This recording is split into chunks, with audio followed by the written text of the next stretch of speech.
Hello, हाय, नमस्ते, good evening. मैं HM स्वागत करता हूँ इजी क्लासेस नॉलेज या के ई लर्निंग प्लेटफॉर्म पर। तो बच्चों, आज हम क्लास 10th का चैप्टर ट्रिग्नोमेट्री करने जा रहे हैं।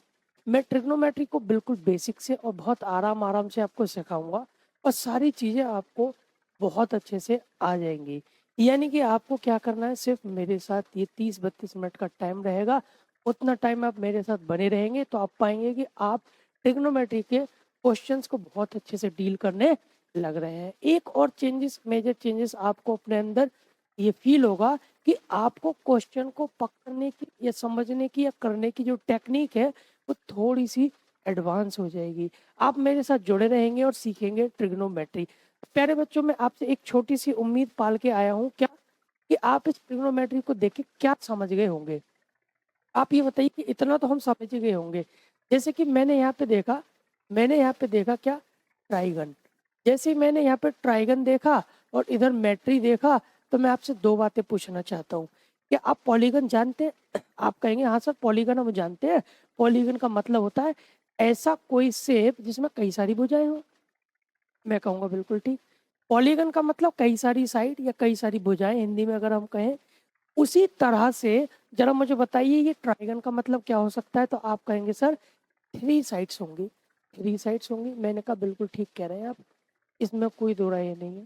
फिर मैंने दूसरा आपसे पूछा कि बेटा मेट्री का मतलब क्या होता है? तो आपने कहा सर मेट्री का भी मतलब मैं जानता हूँ। मेट्री का जो मतलब होता है, मेट्री का जो मतलब होता है वो होता है मेजर करना। क्या होता है? आप कहेंगे सर मेजर करना। तो हमें क्या करना है, एक ऐसा पॉलीगन पढ़ना है जिसमें तीन साइड्स होंगी और उन्हीं पर ही हम बेस्ड क्वेश्चंस को करेंगे और कई सारी चीजों को भी साथ में करेंगे। अब ट्राइंगल तो हम पढ़ने ही वाले हैं। आप ये समझ गए तीन साइड का मतलब ही क्या है अपने आप में, ट्राइंगल। और ट्राइंगल में भी बेटा हम राइट एंगल ट्राइंगल लेंगे और पूरी ट्रिग्नोमेट्री की ऐसी तैसी कर देंगे, खत्म कर देंगे पूरी तरह से। हम राइट एंगल ट्राइंगल को डील करने जा रहे हैं। मेरे साथ शुरू हो जाइए और अपना पेन नोटबुक तैयार रहिए। जो मैं बोलूं आपको लिखना जरूर है प्यारे बच्चों। ठीक, शुरुआत करते हैं राइट एंगल ट्राइंगल में। तो प्यारे बच्चों, यहाँ तक ये ट्रिग्नोमेट्री के बारे में जो मैंने आपको बताया, बस इतना कि तीन साइड होंगी, उन्हीं के मेजरमेंट को लेकर के हमें कुछ स्टडीज करनी है, वही ट्रिग्नोमेट्री है। आगे बढ़ते हैं, आगे बढ़ते हैं। क्या हमें सीखना है बेटा? राइट एंगल ट्राइंगल में आप जानते ही होंगे कि एक एंगल राइट एंगल होगा यानी कि 90 डिग्री का होगा। आप कहेंगे हाँ सर, इतना तो हम जानते हैं। और कुछ अजम्पशन हम यहाँ पे पढ़ने वाले हैं जिनको हम रेशियोज कहेंगे। ध्यान से सीखेंगे क्या। मैंने आपसे कहा प्यारे बच्चों, मान लीजिए आप यहाँ से कोई नोटिस करने पे लग रहा है, यहाँ से आप देख रहे हैं, तो मुझे बताइए अगर आप यहाँ से देख रहे होंगे ना, तो आपके लिए बेस कौन सा होगा? आप कहेंगे सर ये वाला हो। कैसे? बेटा मैं जहाँ खड़ा हूँ वो मेरे लिए क्या है? आप कहेंगे सर वो आपके लिए बेस है। यानी कि अगर मैं यहाँ खड़ा हूँ मेरे लिए ये बेस है। अगर मैं सामने दीवार पे खड़ा हो जाता, मान लीजिए ग्रेविटी काम ना कर रही होती, तो मेरे लिए वो दीवार बेस हो जाती। आपको मतलब ये कभी नहीं रटना है कि एंगल के साइड से होगा और एंगल के सामने से परपेंडिकुलर या बेस छाट रहा है, नहीं। आपको क्या करना है, आप कहाँ से देख रहे हैं, जहां से देख रहे हैं आपकी आंखें जिसको ऐसे पैरेलली देख पा रही हैं, आप समझ लीजिए आप बेस को देख रहे हैं। आप कहेंगे हाँ सर इतनी बात समझ गए। बट आपके जस्ट सामने जो साइड होगी वो अपने आप में परपेंडिकुलर होगी। वो क्या होगी? परपेंडिकुलर होगी। मैं पूरा नहीं लिख रहा हूँ, जरूरत नहीं है। आप इतना बात समझ गए।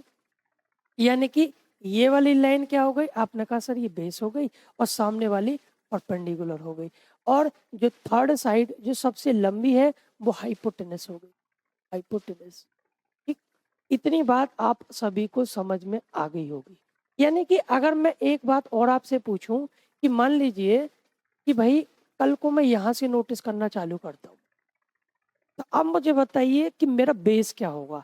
आप कहेंगे सर अगर आप यहाँ से देख रहे हैं तो आप इस तरफ ऐसे करके हॉरिजॉन्टली देख रहे हैं, इसका मतलब अब आपका बेस ये हो जाए। यानी कि बेस और परपेंडिकुलर ये हमारे देखने, हमारे ऑब्जर्वेशन पे डिपेंड करता है कि ये मेरा बेस होगा या परपेंडिकुलर। यानी कि इस कंडीशन में मेरा जो बेस होगा वो ये हो जाएगा। और जो मेरे जस्ट आंखों के सामने पड़ रहा होगा वो परपेंडिकुलर हो जाएगा, और ये हाइपोटेनस होगा ही। इतनी बात आप समझ गए। अगर आप इतना भी नहीं समझ पाए तो इतना कर लीजिए कि मान लीजिए ये कोई एंगल बनना है थीटा, तो थीटा के सामने वाला परपेंडिकुलर, थीटा और इन्फिरंट जो आएगा वो क्या होता है प्यारे भाई, ध्यान रखेंगे, परपेंडिकुलर। और जो बिल्कुल एकदम आंखों के सीध में आए यानी कि एंगल पे टच करता नजर आए वो क्या होगा, आप कहेंगे सर वो बेस होगा।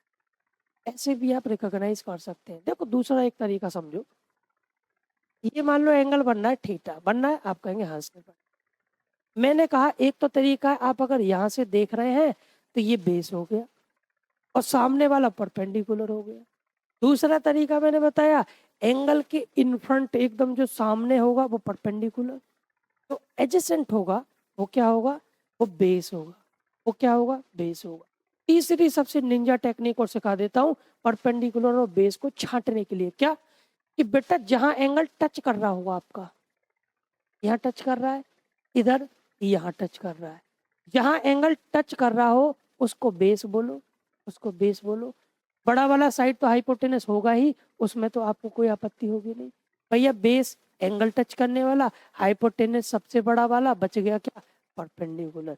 तो मैंने सिर्फ आपको इतना सिखाया कि क्या एंगल होगा और उस एंगल के करस्पॉन्डिंग किसको परपेंडिकुलर, किसको बेस, किसको हाइपोटेनस मानेंगे।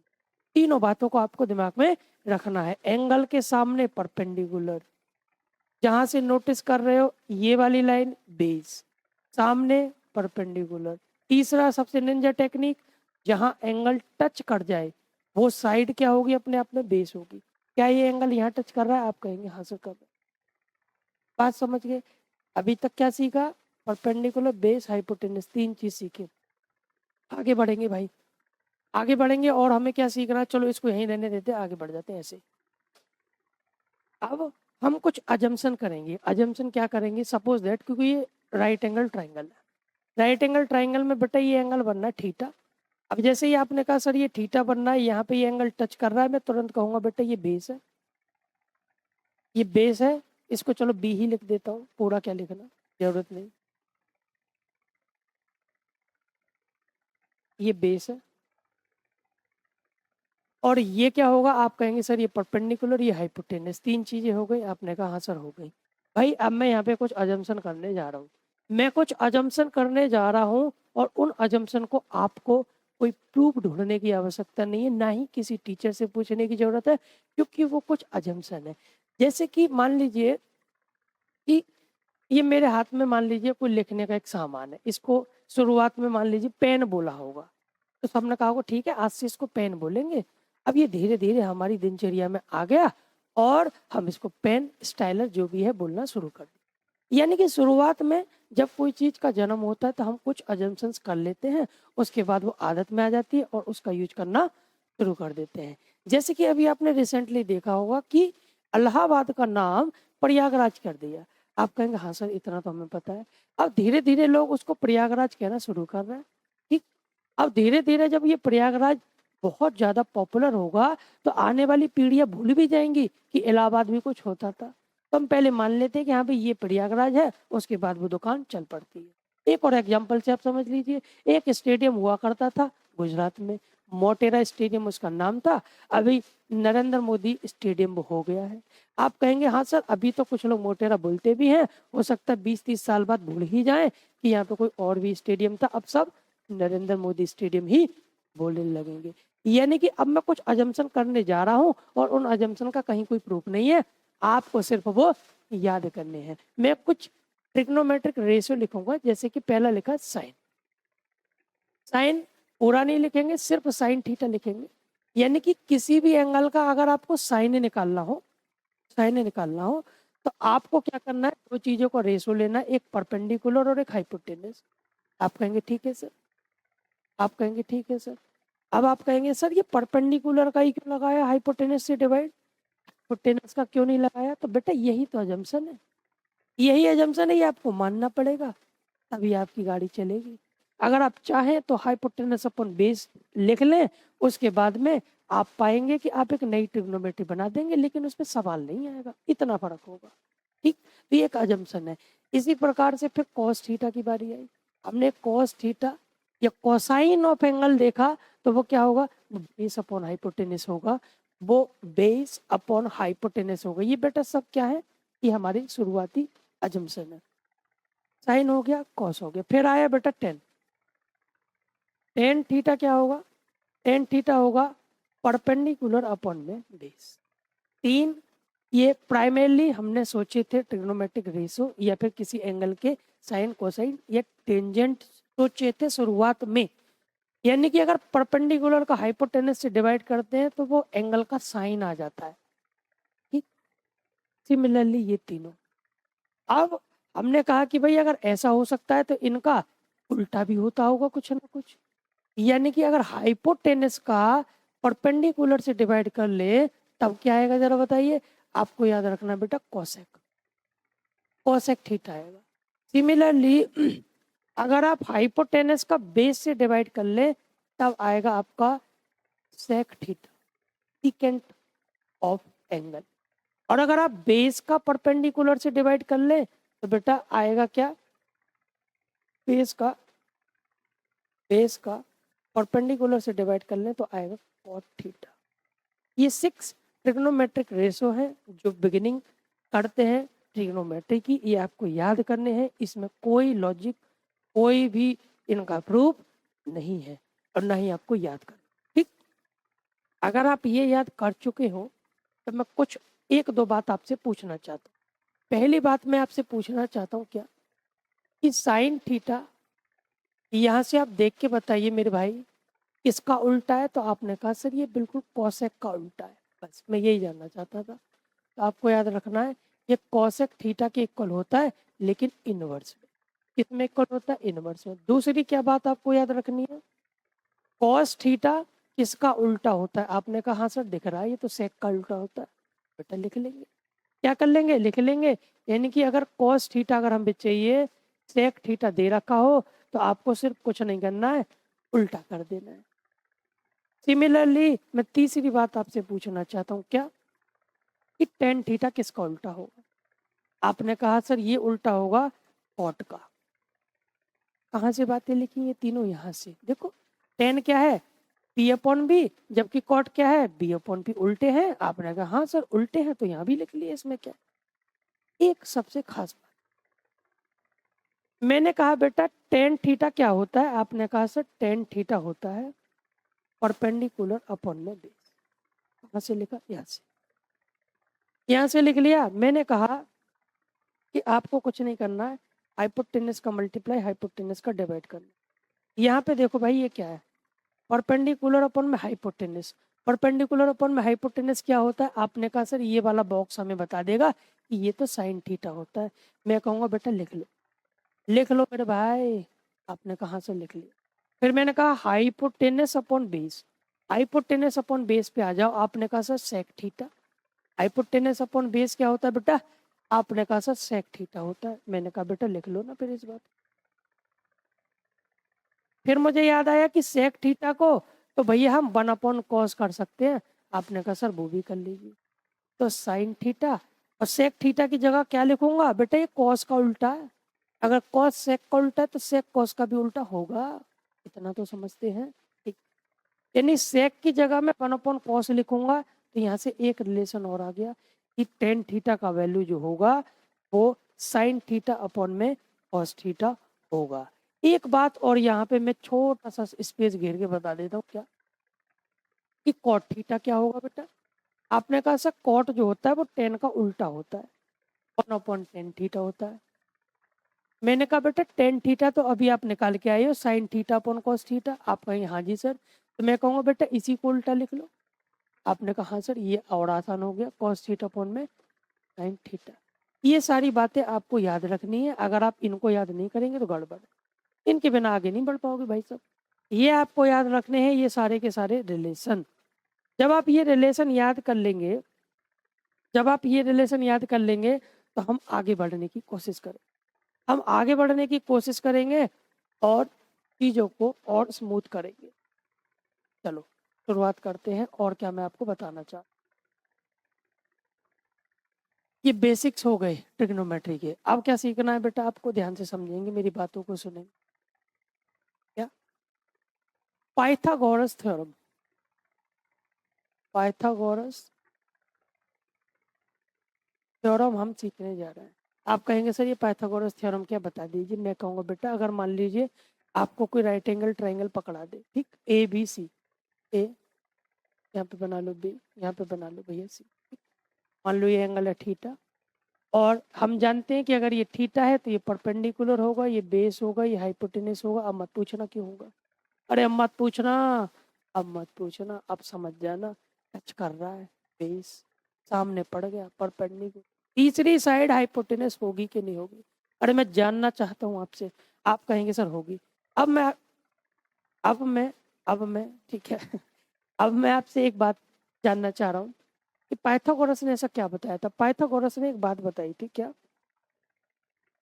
कि परपेंडिकुलर, हाइपोटेनस और बेस में एक रिलेशन होता है। क्या रिलेशन होता है बेटा? वो रिलेशन होता है कि हाइपोटेनस का जो स्क्वायर होगा वो हमेशा राइट एंगल ट्राइंगल में वो बेस के स्क्वायर और परपेंडिकुलर के स्क्वायर के सम के इक्वल होगा।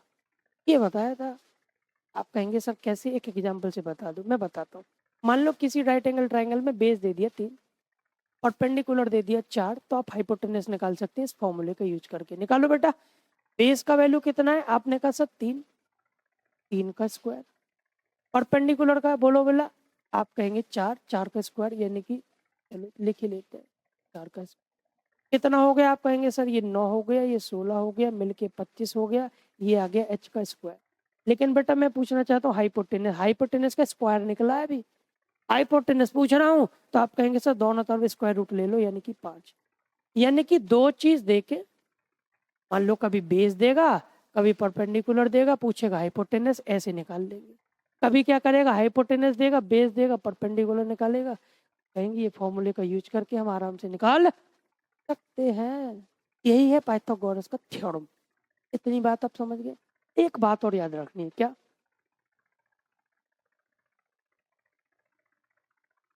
ट्रिपलेट। ये ट्रिपलेट क्या होता समझो, जो भी 3 नंबर, जो भी 3 नंबर इस रिलेशन को फुलफिल करें, किसको भैया, इसको, पाइथागोरस थ्योरम को, तो वो ट्रिपलेट होंगे एक दूसरे के। कैसे होंगे जरा समझो। यहाँ हमने देखा कि 4 का स्क्वायर और 3 का स्क्वायर का सम देखना बेटा कितना आता है। आपने कहा सर ये 16, 16, ये 9 यानी कि 25, और इसका स्क्वायर करना, हाइपोटेनस जो निकल के आया 5, तो आप कहेंगे सर वो भी 25। यानी कि जो पाइथागोरस थ्योरम को फुलफिल करता रहे, उसको ओबे करते रहे, वो नंबर्स ट्रिपलेट होते हैं। अगर आप इतनी बात समझ गए हो तो मैं इजाजत चाहता हूँ। मैं कुछ ट्रिपलेट बनाने आपको सिखाऊंगा। ट्रिपलेट क्या, 3 ऐसे नंबर जो कि पाइथागोरस थ्योरम को ओबे कर जाए। जैसे कि 3 4 5, 3 4 5 कर रहे हैं, आपने कहा हाँ सर कर रहे हैं, अभी देख लिया। अब हमें क्या सीखना है प्यारे बच्चों, ट्रिपलेट बनाना सीखना है। फायदा समझो क्या होगा। जब आप एग्जाम में बैठे होंगे तो आपको ये स्क्वायर रूट लेने का या सम करने का या स्क्वायर करके ऐड करने का नंबर नहीं मिलता। आपको मार्क्स मिलते हैं इस बात के कि आपको ट्रिग्नोमेट्री आ रही है या नहीं आ रही है। मतलब एग्जामिनर को कोई मतलब नहीं है कि आप 5 ऐसे निकाले, ये 5 आप सीधे बोले 5 सीधे। कैसे? यानी कि हम डायरेक्ट इसका यूज किए बिना निकाल सकते हैं? नहीं नहीं, यूज इसका होगा, लेकिन टेक्निक थोड़ी डिफरेंट होगी। आज समझ गए। आप देखेंगे कि ऐसे ऐसे ट्रिपलेट बनेंगे कि आपकी हालत खराब हो जाएगी। मुझे पता है ऐसे कितने बच्चे होंगे जिनको 1 से 30 तक का स्क्वायर भी याद नहीं होगा, 1 to 30। जब आपको स्क्वायर याद नहीं होगा तो आपके गलती के चांसेस बढ़ जाते हैं। तो मैं आपको ऐसी टेक्निक सिखाऊंगा कि आप ट्रिपलेट 1 सेकंड में निकालना सीख जाएंगे। कैसे सिखाएंगे, देखो बेटा। ट्रिपलेट निकालना सीखेंगे अब हम। पाइथागोरस थ्योरम सीख ली, अब सीखेंगे ट्रिपलेट। क्या सीखेंगे भाई, ट्रिपलेट। ट्रिपलेट सीखने वाले हैं। कैसे सीखेंगे,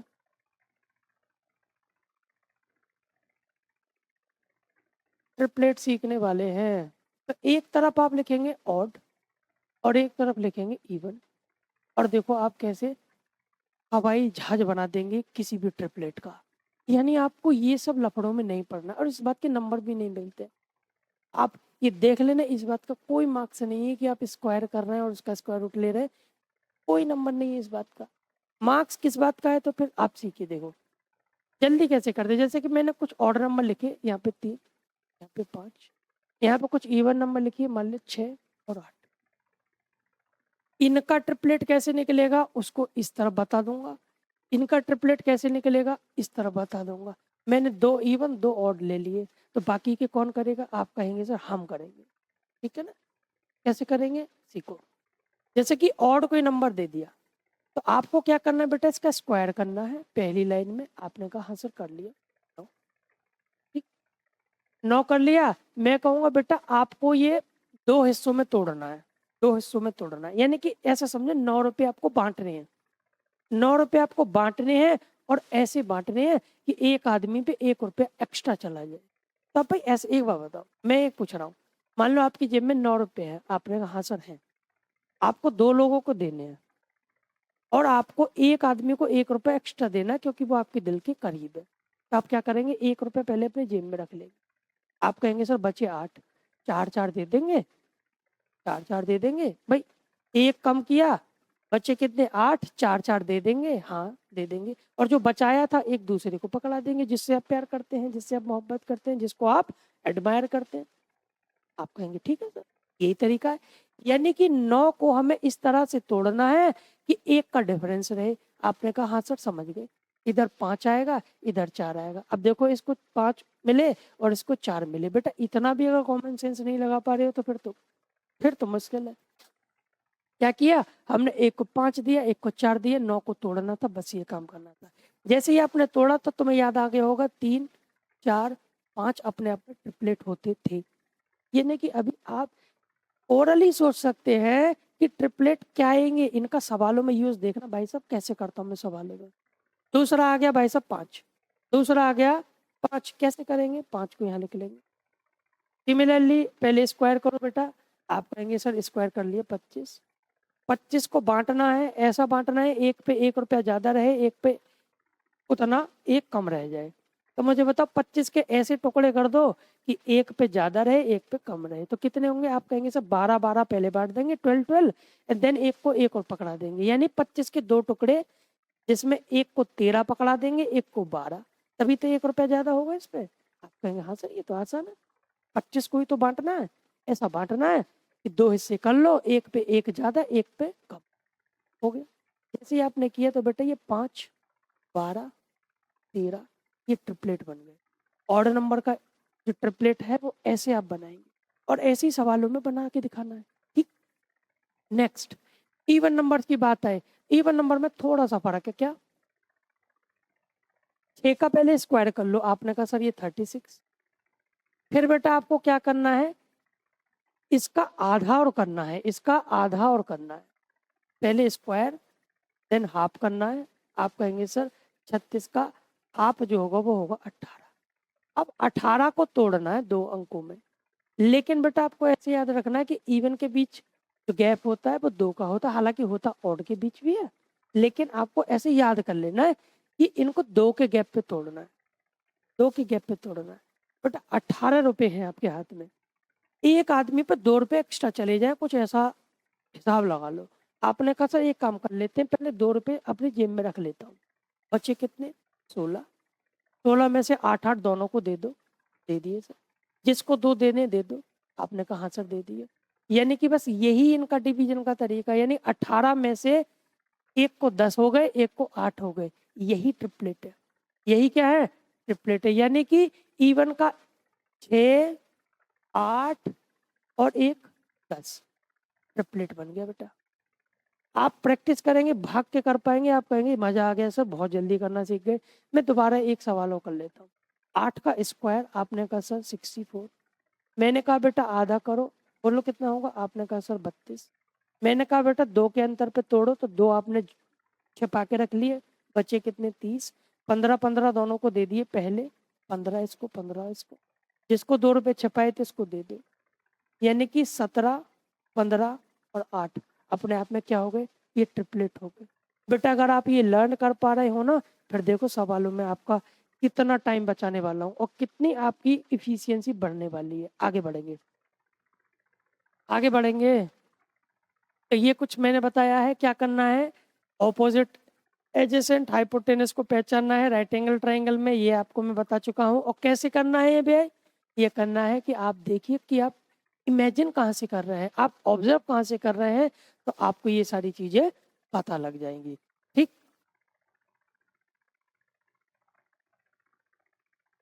हम्म,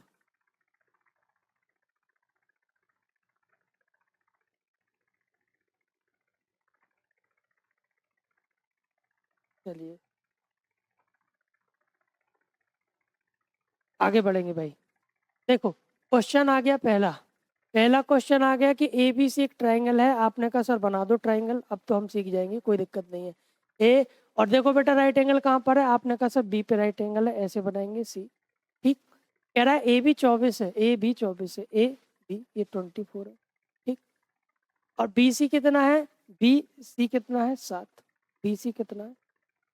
अब भाई यहाँ से मुझे कौन बताएगा कि इसके ट्रिपलेट कैसे तोड़ेंगे, जरा बताओ। ये 7 ऑड है कि इवन है, आपने कहा सर ये ऑड है।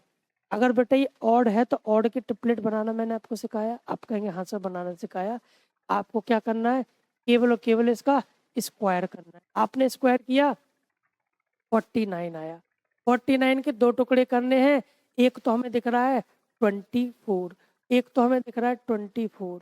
ठीक, और दूसरा कितना होगा, आपने कहा सर दूसरा ऑटोमेटिक 25 हो जाए।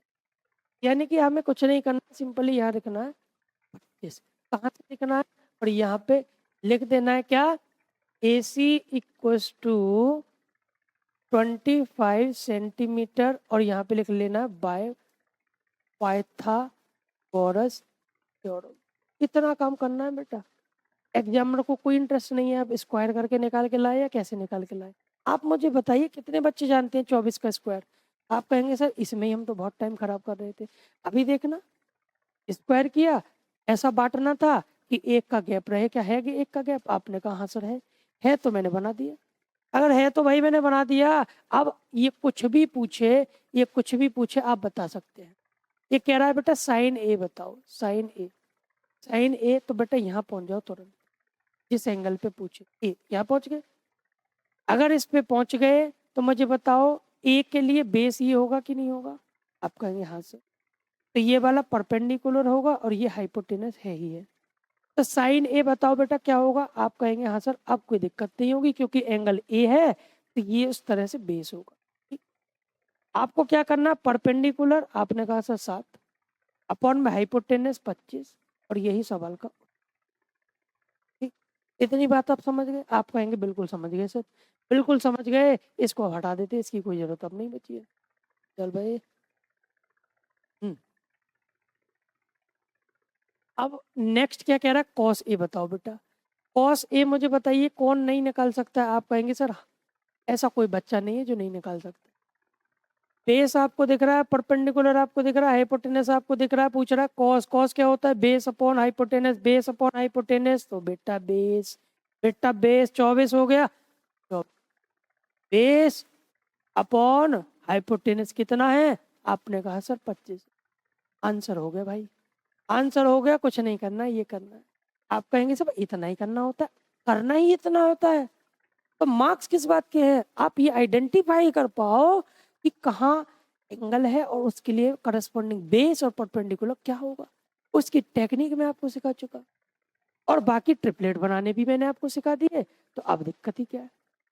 अब कह रहा है बेटा साइन सी, जब साइन सी पूछेगा तो हमने जो यहाँ से देखना चालू किया था वो मिटा देंगे, पहले तो, पहले तो वो मिटा देंगे। पहला सवाल खत्म हो गया भैया, पहला सवाल खत्म हो गया, पहला सवाल खत्म हो गया, कॉस ए आ गया और यहाँ पर साइन ए आ गया।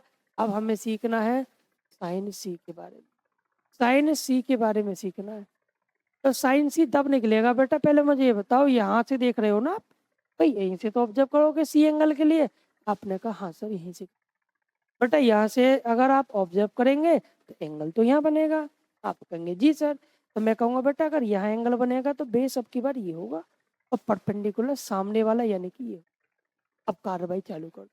साइन सी क्या होगा बेटा? Perpendicular upon hypotenuse. परपेंडिकुलर देखो, आप कहेंगे सर ये 24 है और हाइपोटेनस 25। अब पूछ रहा है कॉस सी बता दो। कॉस सी फिर क्या हो गया बताइए? आप कहेंगे सर बेस यानी कि 7 अपॉन में हाइपोटेनस 25। बस करना क्या है? करना ये है, देख रहे हैं बेस और ये चेंज तो नहीं हो रहे हैं। अगर आप ऐसा देख पा रहे हैं तो काम खत्म, ये करना हो। आगे बढ़ेंगे, आगे बढ़ेंगे भाई। अब देखो सवाल आ गया 12, 13 और यहाँ पे क्या पता नहीं। अब मैं आपसे पूछना चाह रहा हूँ, अभी हम 1 मिनट पहले निकाल के आए थे 5, 12, 13 का क्या लेट। अगर आप जानते हैं तो आप लिख सकते हैं q r equal to 5 centimetre. यहाँ पे लिख सकते हैं बाय पाइथागोरस थ्योरम। अगर आप इतना लिख देंगे कोई दिक्कत नहीं होगी। टीचर कहेगा वाह ये तो बढ़िया सोच रहा। अरे भाई बढ़िया सोच रहे हो, आपने कैसे निकाला? ये पाइथागोरस से निकाला। लेकिन आपने इवेंचुअली क्या किया आपको याद है? आपने फैक्टर करके किए थे, जैसे मैंने आपको सिखाया। आपको ये याद रखने। आप ये नहीं कि पेपर में लेके बैठे हैं, इसका स्क्वायर कर रहे हैं 169, देन इसका कर रहे हैं 144, फिर इनको माइनस कर रहे हैं 25, देन इसका स्क्वायर रूट ले रहे हैं 5। ये नॉनसेंस है, ये टाइम वेस्ट करने का तरीका है, ये कुछ नहीं है। करना कैसे? सिर्फ ऐसे इतना लाइन लिखना है, खत्म बात। फिर नंबर किस बात के मिलेंगे? इस बात के कि आप ये पहचान पा रहे हो कि नहीं पहचान पा रहे हो कि किस एंगल पे क्या टेन क्या कॉट होगा। जैसे कि ये कह रहा है 10p। अब तीनों चीज मेरे हाथ में है, एक लाइन में वो काम खत्म करेंगे। दूसरा काम क्या करना है? कह रहा है 10p बताओ। मैंने कहा बेटा यहाँ एंगल बना लो थीटा। ये पे पी बनाई हुआ है, यानी कि आपको पी से नोटिस करना है बेटा। आपकी आंख इस बार इधर आ रही है, तो बेटा अगर आंख इधर आ गई है तो बेस किधर होगा? आपने कहा सर ये रहा बेस। पी के लिए बेस ये, तो परपेंडिकुलर ये हाइपोटेनस वो है ही। तो मुझे बताइए बेटा 10p क्या होगा? आपने कहा सर 10p कोई नई चीज नहीं, ये होगा परपेंडिकुलर अपॉन में p। अरे भाई होगा कि नहीं होगा? आप कहेंगे सर होगा। मुझे बताइए परपेंडिकुलर कितना दिख रहा है? यहाँ से देखना है, क्यों? क्योंकि पी पे बैठे हो बेटा। परपेंडिकुलर कौन सा होगा? ये होगा, यानी कि 15 सॉरी 5 अपॉन में बेस यानी कि 12। फिर मैंने कहा बेटा और क्या पूछ रहा है? कॉट आर और पूछ रहा है। तो जब आप कॉट आर की बात करेंगे तो आप यहाँ भाग जाएंगे, यहाँ भाग जाएंगे और यहाँ से देखना चालू करेंगे। अब मुझे बताओ बेटा, कि अगर आप यहाँ से देख रहे हैं तो क्या होगा? क्या कुछ चेंज आएंगे परपेंडिकुलर बेस में? आप कहेंगे सर बिल्कुल आएंगे। अगर आप यहाँ से देख रहे हैं तो अब की बार जहाँ से देख रहे हैं ये बेस हो जाए। अगर ये बेस है तो ये परपेंडिकुलर हो जाएगा और यहाँ पे हाइपोटेनस पे कोई फर्क नहीं पड़ेगा। तो अगर मैं यहाँ पे तो आपसे पूछूं कि कॉट आर का वैल्यू बताओ, तो आप कहेंगे सर ये होता है बेस अपॉन में परपेंडिकुलर। तो बेटा बेस कितना है? आपने कहा सर ये रहा कितना 5, और परपेंडिकुलर कितना? आपने कहा सर 12। ये भी 5/12 आ गया। लेकिन क्वेश्चन में कह रहा है इनको माइनस कर लो, तो क्या करना है बेटा? 10p minus cot r equal to 5/12 minus 5/12। अब कटेंगे आंसर।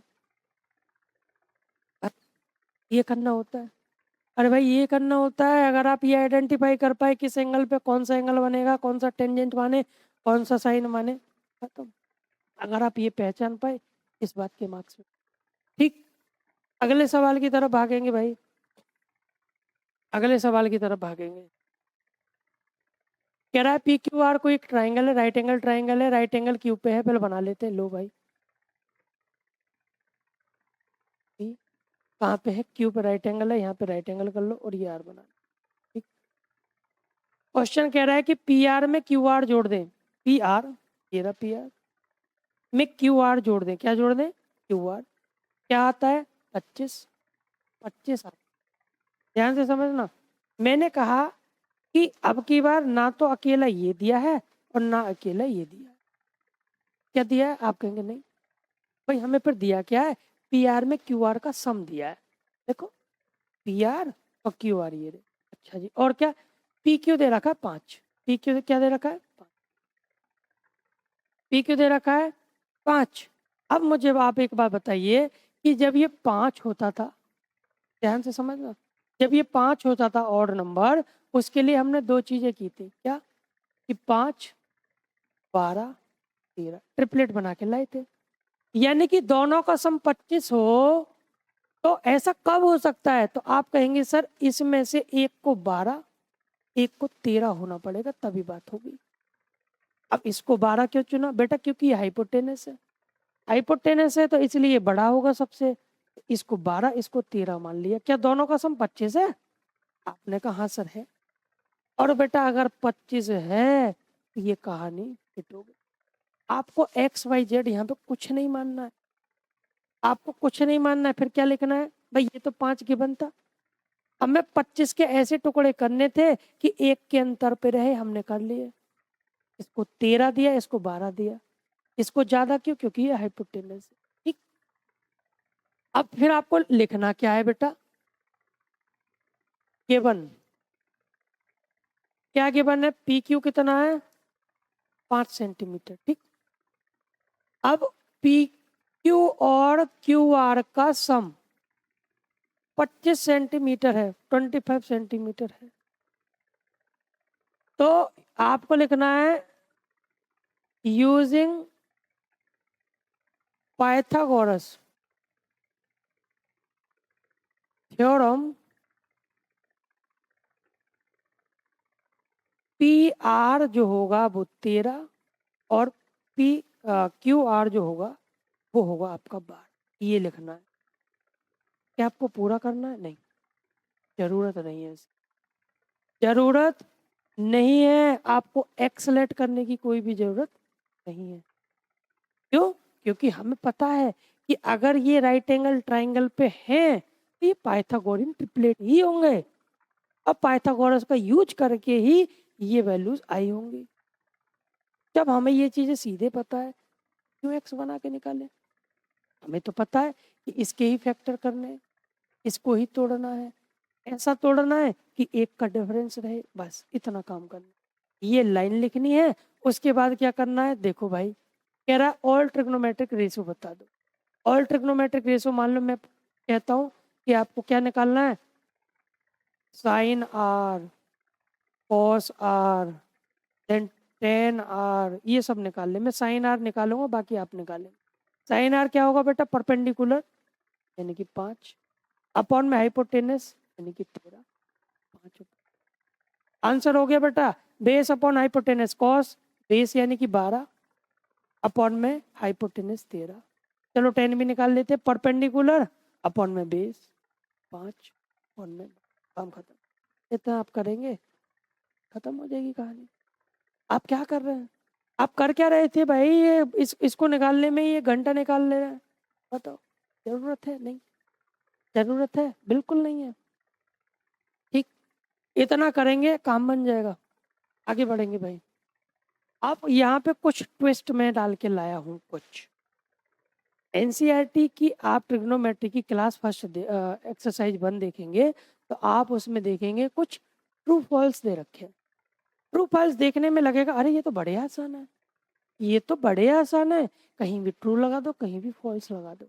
फिर आप एक बार एक काम करना, मेरे कहने से आप गूगल कर लेना और उनके सबके आंसर देखना कि ये क्यों ट्रू है, क्यों फॉल्स है। तो आप पागल हो जाएंगे। आप कहेंगे इतना भयंकर इनका रीजन था, इतने खराब लैंग्वेज में हमें याद करना है? नहीं, उनके लिए हमारी नेक्स्ट वीडियो आएगी और उस नेक्स्ट वीडियो में मैं आपको बताऊंगा इतने सॉलिड आंसर के साथ में हम उनका एक्सप्लेनेशन दे सकते हैं। जैसे कि मैं आपको एग्जांपल से बताता हूँ। क्वेश्चन कह रहा है कि 10a का वैल्यू 1 से हमेशा कम होता है, ऐसा नहीं है, ऐसा नहीं है। लेकिन हमें ये कैसे याद करने हैं? बेसिकली 10 का वैल्यू माइनस इनफाइनाइट से इनफाइनाइट तक पहुंच जाता है, यानी कि 10 का वैल्यू कुछ भी हो सकता है। ये भाई साहब कह रहे हैं कि हमेशा 1 से छोटा होगा, ये फॉल्स कह रहे हैं। लेकिन ये मैंने इतना आपको इलेबोरेट कर दिया, ऐसे कितना याद करेंगे, कैसे याद करेंगे? नेक्स्ट जो क्वेश्चन हम कराएंगे ना, उसमें हम ट्रिग्नोमेट्रिक रेशियोज की सर्टेन एंगल पर वैल्यू और उनके मैक्सिमम मिनिमम वैल्यूज को लेकर के कराएंगे। तब वापस आकर के इन्हीं पर डिस्कस करा करके आपको बताऊंगा कि ये ऐसा क्यों हुआ। अभी तो बस समझ लो। यहाँ पे कह रहा है सेक का वैल्यू 12/5, 12/5। कई बार ठीक है कि नहीं ठीक? आप सोच के बताइए, अब सोच लीजिए, मैं तो कहता, आप सोच लीजिए और इसका आंसर अपने मन में अपनी नोटबुक में लिख लीजिए कि ट्रू है कि फॉल्स। पहले लिखिए ट्रू है कि फॉल्स है, उसके बाद आप लिख लीजिए कि इसका रीजन ये रहा होगा। और आप यकीन मानिए जब मैं आपको बताऊंगा ना इसका रीजन ये है, आप सोचने पे मजबूर हो जाएंगे कि ट्रू फॉल्स नहीं, ये तो बवाल था, ये तो बवाल था। इसको भैया अभी हम स्टार कर लेते हैं और देखते हैं नेक्स्ट क्लास में आप सरप्राइज होते हो कि। नेक्स्ट कह रहा है कॉस ए जो होता है एब्रिविएशन होता है कोसिकेंट का नहीं, कॉस ए होता है बेटा कोसाइन का। किसका होता है? कोसाइन। साइन किसका होता है? साइन का। ये कोसिकेंट किसका होता है? कोसेक का होता है बेटा, कोसेक का, कोसेक थीटा का। यानी कि ये जो बात है ये गलत लिख रही है, ये फॉल्स हो गई, ये तो आप जानते होंगे। टेन का टेंजेंट, ठीक, बात समझ गए नहीं बन गई? आप इतनी बात समझ गए नहीं समझ गए? आप कहेंगे हाँ सर समझ गए।